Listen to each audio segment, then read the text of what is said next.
Hello students, this is Surya Pratap Singh and here we are to discuss the lecture number 4 of chapter 5 magnetism and matter. So in the last lecture we have studied about the magnetic field on the axial position and the equatorial position of the bar magnet. Okay, bar magnet की वजह से axial point और उसके equatorial point पे हमने magnetic field निकाल ली थी, उसके पर्टिकुलर फॉर्मूलेज आए थे और उसके बेसिस पे हमने उस पर बेस्ड बहुत सारे न्यूमेरिकल्स करे थे। थोड़ा सा टाइम लगा ये पर्टिकुलर लेक्चर अपलोड करने में, वो इसलिए क्योंकि आप लोगों की तरफ से ऐसा थोड़ा प्रॉब्लम आ रहा था कि जो लेक्चर्स का टाइम है वो बहुत ज़्यादा है, ड्यूरेशन जो है वो बहुत ज़्यादा है, 50 to 60 मिनट्स के लेक्चर, जिसमें आपको प्रॉब्लम होता है यूट्यूब पर देखने में। तो मैंने इस लेक्चर में से आज से मैंने सोचा है कि मैं 30 to 35 मिनट्स के ही वीडियोस बनाऊंगा ताकि आप इजीली उसको यूट्यूब पर देख पाएँ, है ना। तो let's start with the today's topic. Today's topic is bar magnet as an equivalent solenoid, या फिर ऐसा बोल सकते हैं bar magnet equivalent to solenoid. ठीक है, तो हमारा जो आज का टॉपिक है वो है bar magnet equivalent to solenoid. मतलब हम सोलेनॉइड को बार मैग्नेट के बराबर या बार मैग्नेट को सोलेनॉइड के बराबर प्रूफ करने वाले हैं। अब बराबर सोलेनॉइड बार मैग्नेट के, क्या बात कर रहे हो सर। तो बात ऐसी है कि यार ये जो हमारा सोलेनॉइड होता है और हमारा जो बार मैग्नेट होता है वो दोनों एक जैसे होते हैं। उन दोनों की वजह से जो मैग्नेटिक फील्ड लाइंस आती हैं वो एक जैसी आती हैं। जैसे कि बार मैग्नेट जो होता है वो नॉर्थ पोल साउथ पोल, इसकी वजह से मैग्नेटिक फील्ड लाइंस कुछ ऐसी होती हैं, इतना हम जानते हैं, अंदर कुछ ऐसा। क्लियर, ये बार मैग्नेट की वजह से होती हैं, और भी बहुत सारी होती हैं, मैंने जनरली 2 बनाई हैं। और अगर मैं एक सोलेनॉइड लूँ, मतलब एक सोलेनॉइड लूँ जिसपे ऐसे रैप किए हुए जो अपना वायर होता है, सोलेनॉइड की डेफिनेशन 10th क्लास में सबने पढ़ी है कि एक सिलेंडर जिस पे वायर रैप्ड हो और उस वायर में करंट फ्लो करें तो उस पर्टिकुलर मटेरियल के अंदर मैग्नेटिक फील्ड आती है, और इस पूरे सेटअप को हम सोलेनॉइड बोलते हैं। इस पर्टिकुलर चीज़ को हम क्या बोलते हैं, सोलेनॉइड बोलते हैं। तो जो सोलेनॉइड होता है वो सोलेनॉइड जो हमारी चीज़ है, सोलेनॉइड का एक साइड नॉर्थ पोल डेवलप हो जाता है, दूसरे साइड साउथ पोल डेवलप हो जाता है, और कुछ ऐसी ही मैग्नेटिक फील्ड लाइंस आती हैं जैसी बार मैग्नेट की आती हैं। क्लियर है, बिल्कुल इक्विवेलेंट टू बार मैग्नेट। ठीक है, तो जब ये चीज़ देखी गई तो सोचा गया कि क्यों ना हम सोलेनॉइड की वजह से एक्सियल पोजीशन पर मैग्नेटिक फील्ड निकाल के देखते हैं। अगर वो उतनी ही आई जितनी बार मैग्नेट की वजह से आती थी उसकी एक्सियल पोजीशन पर, कहने का मतलब इससे अगर इधर कहीं आर दूरी पे निकाल लो इसके सेंटर से, या इसके सेंटर से कहीं आर दूरी पे निकाल लो, तो बार मैग्नेट की वजह से किसी भी आर दूरी पर जो मैग्नेटिक फील्ड होती थी वो आपकी होती थी μ0/4π 2m vector upon r cube. होती थी नहीं होती थी, हमने पढ़ा है magnetic field on the axial position of a bar magnet. तो सोलेनॉइड की वजह से भी, सोलेनॉइड का भी एक ये नॉर्थ पोल है साउथ पोल है, तो मैग्नेटिक मूवमेंट कुछ ऐसा डेवलप हुआ है जो भी है, तो उसकी वजह से इधर जो मैग्नेटिक फील्ड निकाली जाएगी क्या वो भी कुछ हमारा फॉर्मूला कुछ ऐसा ही आना चाहिए। हाँ सर, बिल्कुल वैसा ही आना चाहिए।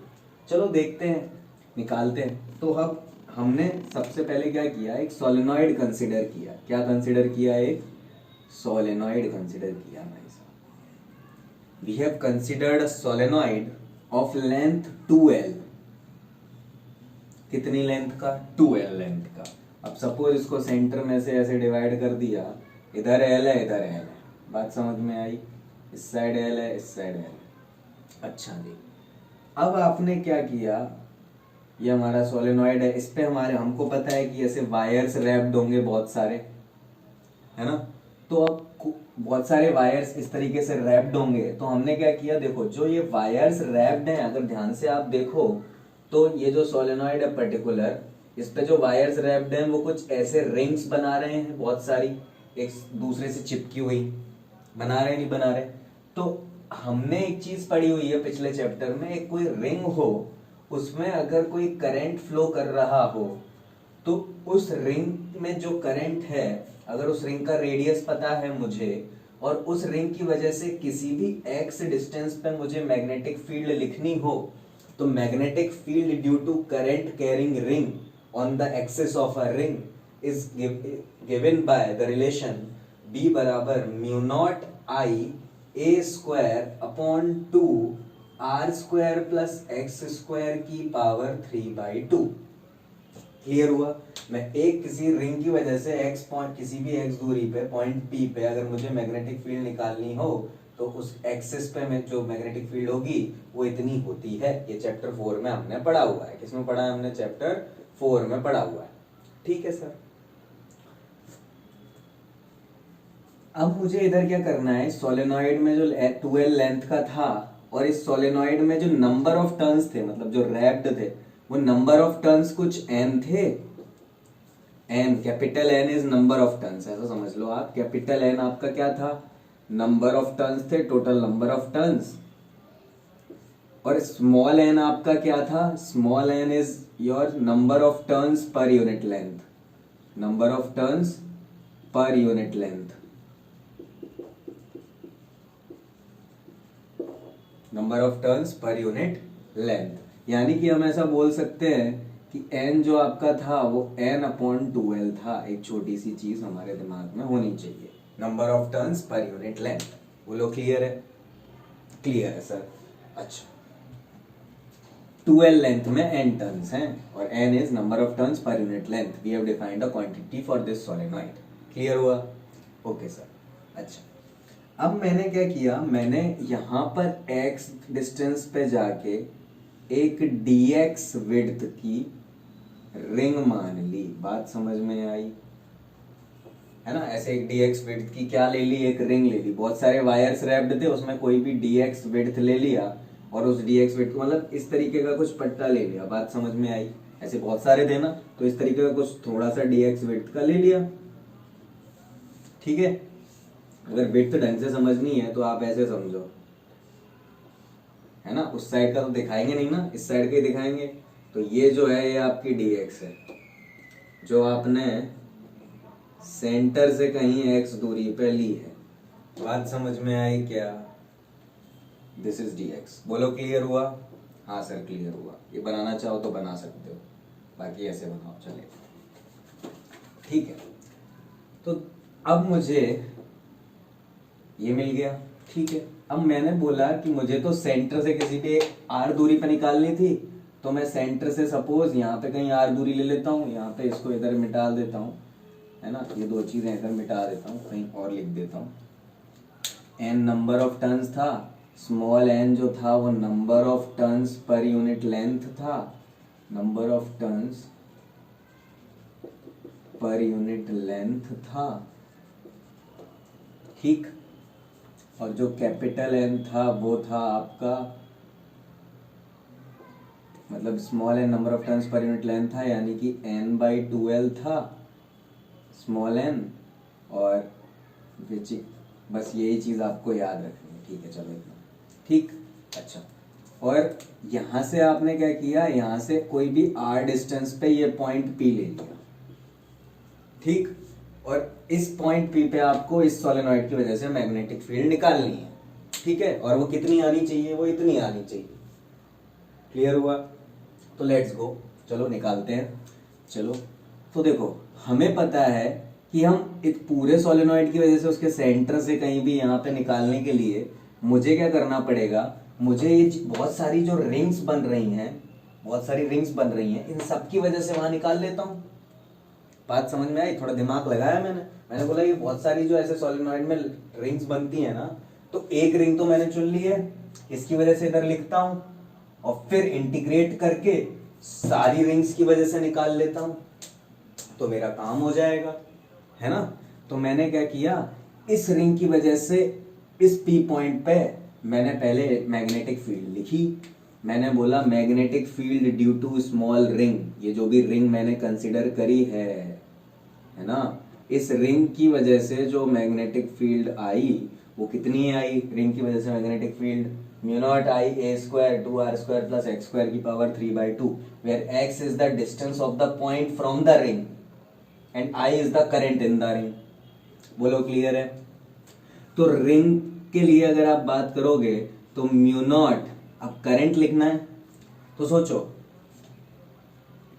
करंट हर एक अगर मैं ऐसे बोलूं हर एक उसमें कितना करंट है, आई करंट है, कितना करंट है, आई, तो इस dx विड्थ की ये जो चीज है इसमें कितना करंट होगा, ये जो dx विड्थ थी इसमें कितना करंट होगा। अगर आप थोड़ा सा लॉजिक दें तो आप बोलेंगे कि यार पूरे नंबर ऑफ टर्न्स में ऐसा बोल सकता हूं कि हमको जो नंबर ऑफ टर्न्स चाहिए, इसमें जो नंबर ऑफ टर्न्स है, number of turns of ring, number of turns inside ring, जो भी inside ring of width dx width की जो रिंग हमने मानी है उसमें जो नंबर ऑफ टर्न्स आएंगे वो आपके आएंगे number of turns per unit length into dx। क्या ये बात समझ में आई? ये बिल्कुल वैसे ही आया, ये यहां से समझना पड़ेगा आपको, मैं समझा देता हूं पर याद आप ऐसे रख लेना। देखो यहाँ पे अगर आप देखो तो n/2l is number of turns per unit length. आप तो ऐसे समझो कि 2l लेंथ में जो नंबर ऑफ टर्न्स हैं यूनिट लेंथ में, मतलब यूनिट लेंथ में जो नंबर ऑफ टर्न्स हैं वो कितने हैं, n/2l है कि नहीं। मतलब ऐसे समझ लो आप 2l लेंथ में कितने टर्न्स हैं, n है, तो यूनिट लेंथ में कितने हैं, n/2l। यूनिटरी मेथड आता है ना बच्चों वाला, 2l में n टर्न्स हैं, पूरी लेंथ में n टर्न्स माने ना मैंने, total number of turns, total number of turns. तो 2l में n है, 1 में n/2l है, तो dx विड्थ में, dx जो हमारी लेंथ है, dx विड्थ में कितने हैं, n/2l इंटू dx है, बोलो सही है। और n इतने नंबर ऑफ टर्न्स हैं, तो ध्यान से देखो इस चीज को आपने क्या बोल दिया, स्मॉल n बोल दिया। तो n dx टर्न्स हैं, किसमें, dx विड्थ में कितने टर्न्स हैं, n dx टर्न्स हैं, तो number of turns inside ring of width dx is n dx। बोलो समझ में आया? एक एक स्टेटमेंट को बहुत ध्यान से समझना पड़ेगा, ये बहुत अच्छी डेरिवेशन है और बहुत इंपॉर्टेंट भी है, ठीक है। तो क्या ये क्लियर हुआ? हाँ सर क्लियर हुआ, चलो बढ़िया है। अब नंबर ऑफ टर्न्स पर मतलब नंबर ऑफ टर्न्स आ गए, तो अब देखो हमें मैग्नेटिक फील्ड का फॉर्मूला क्या होता है, mu naught I a square. तो म्यू नॉट आई की जगह क्या आएगा, number of turns into current. क्यों number of turns into current? क्योंकि आई तो एक वायर में है, पर ऐसे बहुत सारे वायर्स होंगे ना इस dx विड्थ में, तो टोटल करंट क्या उन सारे करंट्स का समेशन होगा। क्योंकि जब हम मैग्नेटिक फील्ड लिखेंगे तो उस पूरे रिंग का करंट चाहिए ना, तो रिंग में कितना करंट होगा, number of turns into current, सही बात है। तो n dx into I, okay, n dx into I, चलो बढ़िया है।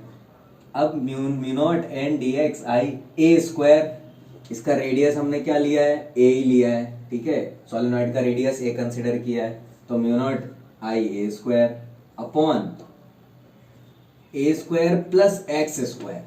अब एक्स स्क्वायर यहाँ पे आप देखो तो रिंग से पॉइंट की दूरी है x। इस केस में अगर आप ध्यान से देखोगे गौर से तो रिंग से पॉइंट की दूरी x थोड़े ही है, x तो ये चीज है, रिंग से पॉइंट की दूरी तो कुछ और है, ये है यहां से लेके यहां तक, कितना है ये, सोचो ये पूरा r है, सही बात है, और r में से x हटा दो तो ये चीज आ जाएगी। यानी ये चीज कितनी है, मतलब यहाँ पे जो x हमको इधर फॉर्मूले में लिखना है वो हम क्या लिखेंगे, r माइनस एक्स लिखेंगे। बोलो समझ में आया? की पावर 3/2, बोलो समझ में आया? क्या इतनी चीज समझ में आई? फिर से समझाता हूं, देखो mu naught I a square, mu naught I a square, mu naught I की जगह number of turns into current, A square plus x square, a square plus मतलब रेडियस का स्क्वायर प्लस एक्स का स्क्वायर, रेडियस इज ए, तो ए square plus x का square. अब x कौन सा क्या लेना है, रिंग से पॉइंट की दूरी, तो रिंग से पॉइंट की दूरी इस केस में क्या है, आर में से एक्स घटा दो, आर में से एक्स घटा दो तो रिंग से पॉइंट की दूरी मिल जाएगी, तो वो मिल गई, तो आर माइनस एक्स का whole square, a square plus x square, r minus x का होल स्क्वायर की पावर 3/2। तो ये छोटी सी रिंग की वजह से इस पॉइंट पी पे ये मैग्नेटिक फील्ड है। बोलो क्लियर हुआ? आई थिंक क्लियर हुआ होगा, चलो बढ़िया। और अगर मैं बात करूं, ये तो dB ड्यू टू रिंग हो गई, अच्छा जी, मुझे पूरी मैग्नेटिक फील्ड निकालनी है तो मैं इंटीग्रेशन कर देता हूँ इस साइड, तो मुझे मैग्नेटिक फील्ड मिल जाएगी। और इस साइड इंटीग्रेशन करूंगा तो ध्यान से देखो, तो सारे कांस्टेंट्स को तो बाहर ले लो आप पहले। तो देखो ध्यान से, यहाँ पे एक 2 भी आएगा, 2 है ना फॉर्मूले में, देखो तो 2 आएगा। तो mu naught n I a square by 2, ये तो कांस्टेंट है, बाहर आ गया। इंटीग्रेशन के अंदर क्या रह गया आपका, मात्र dx upon a square plus r minus x का होल स्क्वायर की पावर 3/2। बोलो समझ में आया? हाँ सर समझ में। इसमें लिमिट कहां से कहां तक, तो सोचो x पे जाके dx की रिंग मानी थी ना, तो x कहां से चालू हो रहा है, सेंटर से, और सेंटर के इधर भी रिंग्स हैं और इधर भी रिंग्स हैं, तो लिमिट कहां से कहां तक होगी, -l से l तक होगी। कहां से कहां तक होगी, -l से l तक होगी। सही है ना, रिंग्स -l से l तक हैं x के हिसाब से, क्योंकि x की लिमिट लगा रहे हो आप, ठीक है। तो -l से +l तक होंगी। बोलो सही है? सही है सर। अच्छा, तो और आगे देखते हैं, आओ ध्यान से आप अगर देखो तो यहां पर एक कंडीशन यूज करी गई, बोला गया कि अगर r बहुत बहुत बड़ा है a से, r बहुत बहुत बड़ा है l से। अब सोचो r अगर l से ही बहुत बड़ा है तो x से तो बहुत बड़ा होगा, क्योंकि x तो l से भी छोटा है। तो r is very very greater than x also, इन दोनों से। ये समझ आ गया? आया नहीं आया? आ गया। अच्छा, यानी कि अगर ये सब कुछ ऐसा है तो इस पर्टिकुलर चीज में नीचे ये ए स्क्वायर नेग्लिजिबल हो गया, मतलब इसको लिखें ना लिखें कोई फर्क नहीं पड़ता। इस x को भी ना लिखो तो भी चल जाएगा, मतलब ए स्क्वायर और x को ऐड कर दो तो यहाँ बचेगा सिर्फ r का स्क्वायर, और r का स्क्वायर की पावर 3/2। तो क्या बचेगा, ये यहाँ पे देखो r स्क्वायर की पावर 3/2, तो 2 कट, यानी सिर्फ r³ बचेगा। यानी ये चीज इस कंडीशन के बाद कुछ ऐसी निकल के आएगी। इस साइड तो पूरा b ड्यू टू सोलेनॉइड आ जाएगा, क्योंकि मैंने इंटीग्रेशन कर दिया है LHS में। RHS में ये चीज आएगी mu naught n I a square by 2 r³ integration dx -l से l। अच्छा, r³ बाहर क्यों ले लिया, क्योंकि देखो r is the distance which is fixed that you have taken from centre two point P। बोलो क्लियर है? वो डिस्टेंस है जो फिक्स है, आपने सेंटर से पॉइंट P तक का लिया है, ठीक है। तो यहां से ये जो चीज आई, ये आपकी b ड्यू टू सोलेनॉइड, देखो -l से l तक का जब इंटीग्रेशन करोगे तो यहाँ पे इंटीग्रेशन x आएगा, उसमें जब लिमिट रखोगे तो वो चीज क्या आ जाएगी, 2l आ जाएगी। सही है? तो b ड्यू टू सोलेनॉइड आपका क्या आ जाएगा, b ड्यू टू सोलेनॉइड आपका आएगा mu naught n I a square upon 2r³ into 2l। बोलो समझ आया क्या? इतना ये dx का इंटीग्रेशन -l से l तक का वैल्यू 2l आया। ये किसी को ना समझ में आए तो प्लीज मुझसे पूछ लें, क्योंकि इंटीग्रेशन आना चाहिए आपको, बेसिक है तो, ठीक है। तो चलो ये आ गया। अच्छा, बढ़िया। अब यहाँ पे देख लो, आपको 2 कट हो जाएगा, पर 2 कट करने की आपको जरूरत नहीं है, कट करना हो तो भी कर लो, पर अभी ऐसे ही छोड़ दो आप इसको, ठीक है। अब इसके आगे भी बाकी हैं चीजें। अगर आपने ये चीज, ये तो मैंने समझाने के लिए लिखी थी, तो आप नहीं भी लिखेंगे तो चलेगा कि दोनों की मैग्नेटिक फील्ड सेम होती है और किसी भी रिंग की वजह से एक्स पॉइंट पे इतनी होती है, मैंने नोट्स में लिखा हुआ है, और ये होती है, ये हम प्रूव कर रहे हैं। तो ये चीज़ मैं मिटाता हूँ और इसके आगे सॉल्व करता हूँ, ठीक है।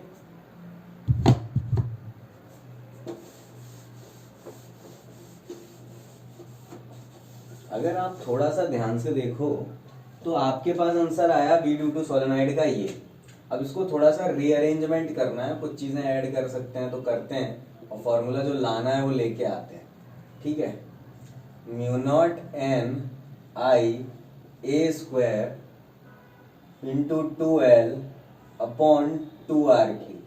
तो देखो नीचे 2r³ बना हुआ है, तो नीचे एक 2 पाई चाहिए और ऊपर एक पाई चाहिए, ऐसा कुछ हो सकता है।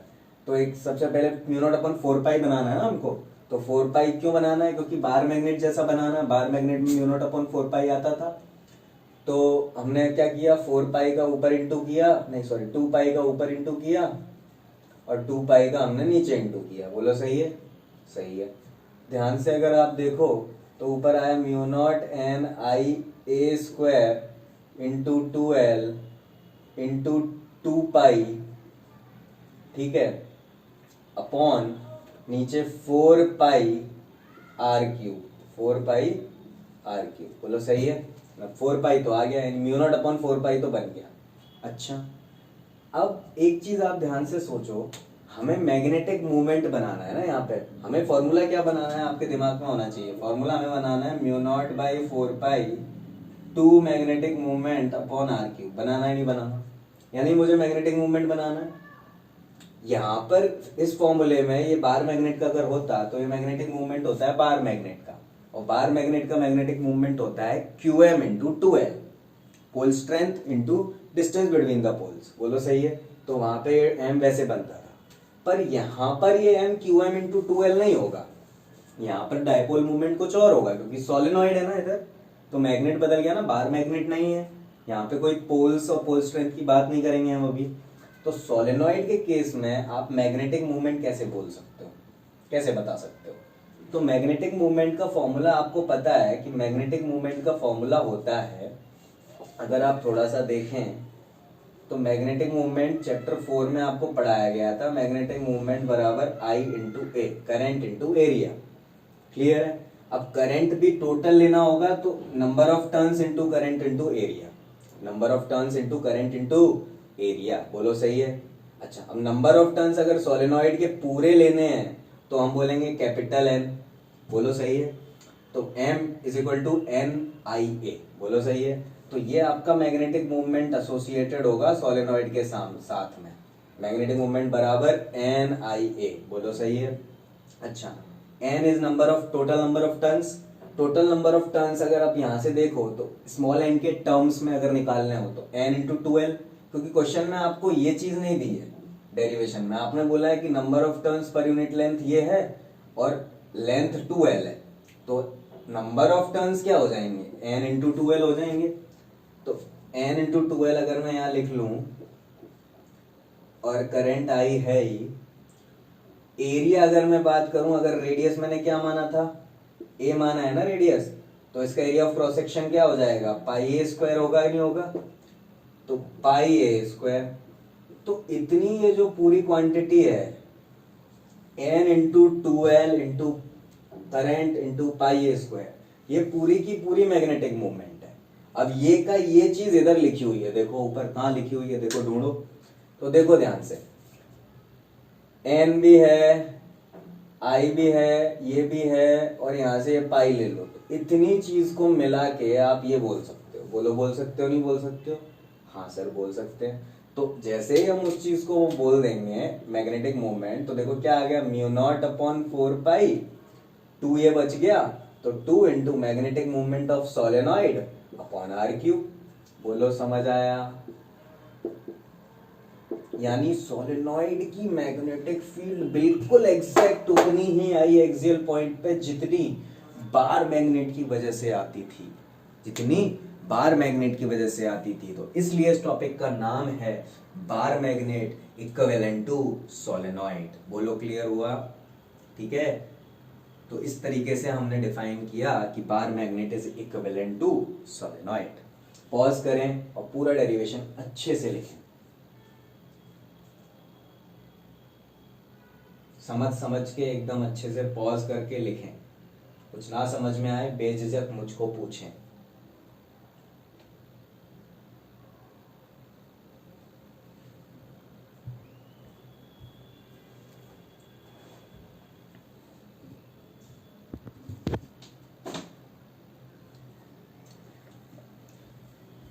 ओके स्टूडेंट्स, तो ये आपने लिख लिया होगा, मैं इसको रब कर देता हूँ।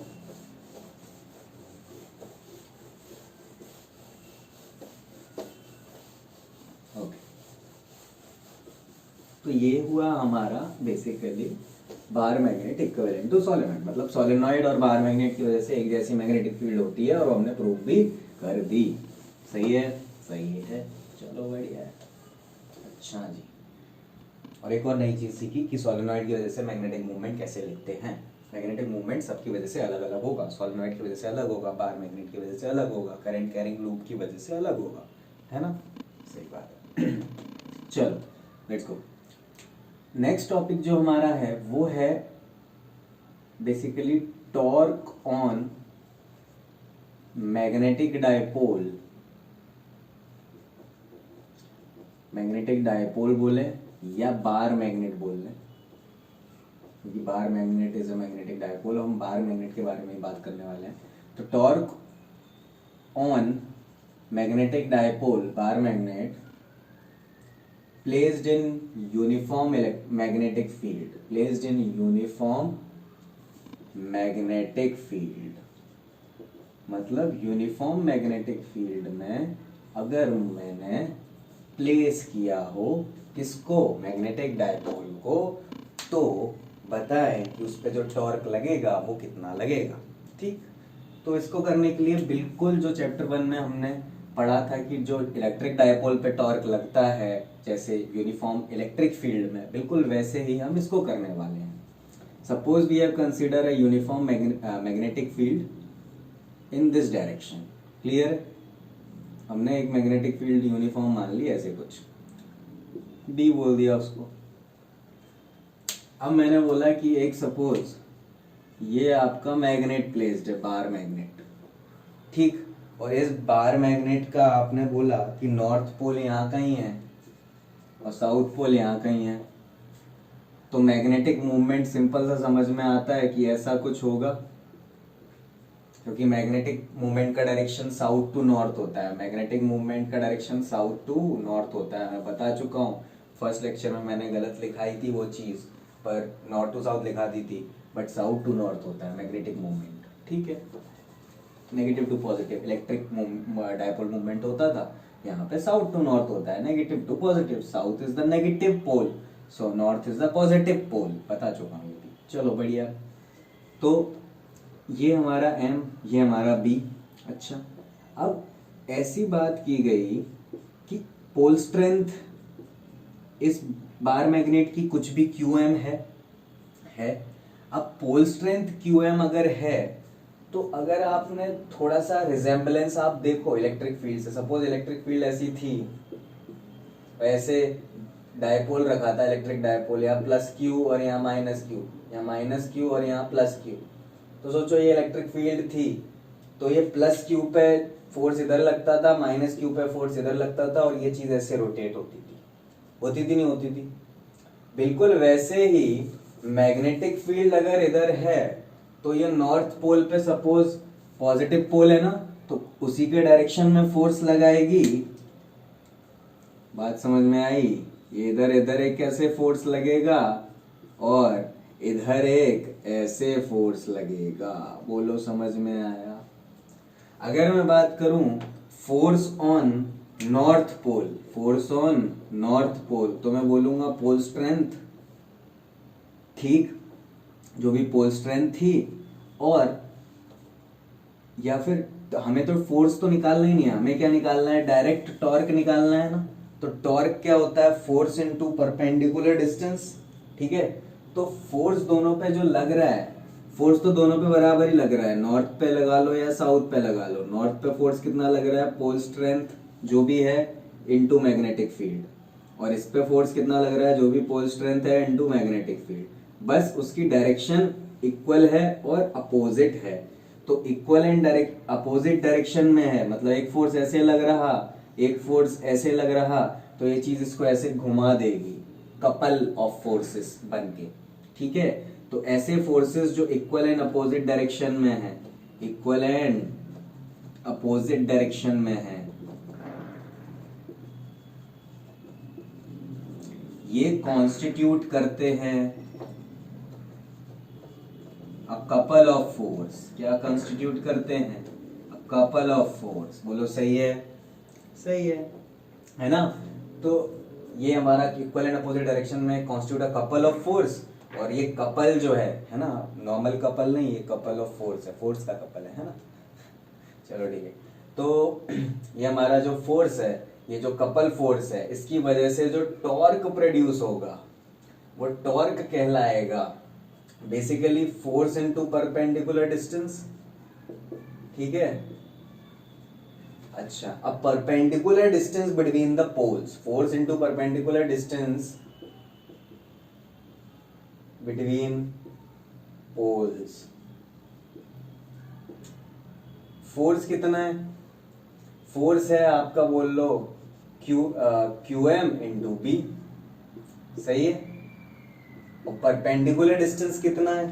तो परपेंडिकुलर डिस्टेंस अगर आप देखो तो नॉर्थ पोल इधर है, साउथ पोल इधर है, और पूरे बार मैग्नेट की लेंथ अगर 2L है जो स्टैंडर्ड मानते हैं हम, और ये जो मैग्नेट है ये बी जो मैग्नेटिक फील्ड है उससे जो एंगल बना रहा है वो थीटा बना रहा है। कितना बना रहा है? थीटा। तो इसका अगर आप थोड़ा सा ब्रॉडर व्यू देखो तो कुछ ऐसा होगा, सोचो यहाँ पे कुछ थीटा एंगल बन रहा है, ये आपका 2L है और आपसे पूछा गया ये परपेंडिकुलर डिस्टेंस बताओ। बात समझ में आई? This is the perpendicular distance, है ना। तो ये परपेंडिकुलर डिस्टेंस जो होगा, तो यहाँ पे अगर आप देखो तो आपसे अपोजिट पूछा गया है, एपिटेनियस दिया है, तो साइन थीटा लगाओगे तो ये चीज जो भी है वो आपको मिल जाएगी। ये सपोज x बोल दो तो x बराबर 2L, तो ये जो x यानी परपेंडिकुलर डिस्टेंस आया वो कितना आया आपका? 2L साइन थीटा आया, नहीं आया? तो ये 2L साइन थीटा आप यहाँ रख दो, तो 2L साइन थीटा, इस चीज को अगर आप सॉल्व करो तो देखो ध्यान से QM इंटू 2L। अच्छा मुझे बताओ ये जो QM है और ये 2L है, ये साथ में क्या कहलाएगा? क्या ये मैग्नेटिक मूवमेंट कहलाएगा इस बार मैग्नेट का? हाँ सर कहलाएगा। तो ये मैग्नेटिक मूवमेंट आ गया, और B और साइन थीटा। अच्छा अगर आप थोड़ा सा ध्यान से देखो तो ये टॉर्क का ऐसे रिप्रेजेंट कर सकते हो आप, तो टॉर्क बराबर MB साइन थीटा आया। ध्यान से देखो सोचो तो PE साइन थीटा आता था, यहाँ पे MB साइन थीटा आया है। P बोले तो इलेक्ट्रिक डायपोल मूवमेंट, M बोले तो मैग्नेटिक डायपोल मूवमेंट, E वहां पे जो होता था वो इलेक्ट्रिक फील्ड होता था, यहाँ पे B जो है वो मैग्नेटिक फील्ड होता है। थीटा इलेक्ट्रिक डायपोल मूवमेंट और इलेक्ट्रिक फील्ड के बीच का एंगल होता था उधर, और इधर थीटा क्या है? सोचो ध्यान से, मैग्नेटिक डायपोल मूवमेंट ऐसे है और मैग्नेटिक फील्ड ऐसे है, तो मैग्नेटिक डायपोल मूवमेंट और मैग्नेटिक फील्ड के बीच का एंगल ही थीटा है। तो इसको मैं ऐसे भी अगर लिखना चाहूं तो लिख सकता हूं कि M क्रॉस B। बात समझ में आई? Torque is M cross B। बोलो समझ आया? हाँ सर आया। ठीक है, तो हम ऐसा बोलेंगे कि when a magnetic dipole is placed inside a uniform magnetic field, both the poles experiences a force which are equal and they are in opposite direction, so they constitutes a couple of forces that is known as torque, and torque can be written as force into perpendicular distance between poles. Okay, torque कैसे लिखते थे हम? इस चीज का अगर इस axis, ये पर्टिकुलर एक्सिस के अबाउट ये ऐसे रोटेट कर रहा है तो हम बोलते थे ना कि ये जो भी है परपेंडिकुलर डिस्टेंस हमको लिखना चाहिए दो पोल्स के बीच का, तो वो हमने लिख दिया। तो QM into 2L, QB sine theta मतलब MB sine theta, M cross B, ऐसे हमने ये चीज लिखी है 2L sine theta, perpendicular distance हमने ऐसे निकाला, तो टॉर्क बराबर M क्रॉस B आ गया। बहुत सिंपल, बहुत सिंपल। अगर आपने थोड़ा सा भी दिमाग लगा सकते हो तो आप बोल सकते हो कि ध्यान से देखो, जब ये चीज टॉर्क मैक्सिमम कब होगा, इस चीज को मैक्सिमम कब करोगे? जब थीटा 90 डिग्री होगा। थीटा 90 डिग्री होगा तो साइन 90 की वैल्यू 1 हो जाएगी, यानी टॉर्क बराबर MB आ जाएगा, यानी टॉर्क जो होगा वो हमारा मैक्सिमम होगा। और थीटा 0 पे हमारा टॉर्क जो होगा वो मिनिमम होगा, यानी 0 होगा। बात समझ में आई? क्लियर हुआ? तो मैक्सिमम और मिनिमम टॉर्क भी हम बता सकते हैं कि जब ये थीटा यानी ऐसे रखा होगा तो मैक्सिमम टॉर्क लग रहा होगा, और जब ये इसमें अलाइन होगा तो मिनिमम टॉर्क लग रहा होगा। तो हम एक चीज और समझे कि बेसिकली अगर हम किसी एंगल पे रख देंगे बार मैग्नेट को, तो मैग्नेटिक फील्ड उस मैग्नेट को रोटेट करने की कोशिश करेगी और अपने डायरेक्शन में लाने की कोशिश करेगी, सो दैट कोई टॉर्क ना लगे। मतलब हम स्टेबल इक्विलिब्रियम में आ जाएं।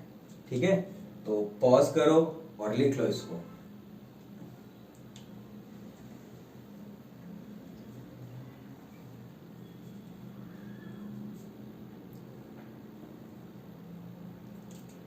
ओके, आई थिंक आप लोगों ने लिख लिया होगा, तो इस लेक्चर को यहीं पे ख़त्म करते हैं। तो यहाँ पर हमने 2 टॉपिक्स कवर करे, bar magnet as an equivalent to solenoid, और दूसरा था torque on magnetic dipole placed in uniform magnetic field. तो नेक्स्ट लेक्चर में हम इसके आगे पढ़ेंगे। Thank you.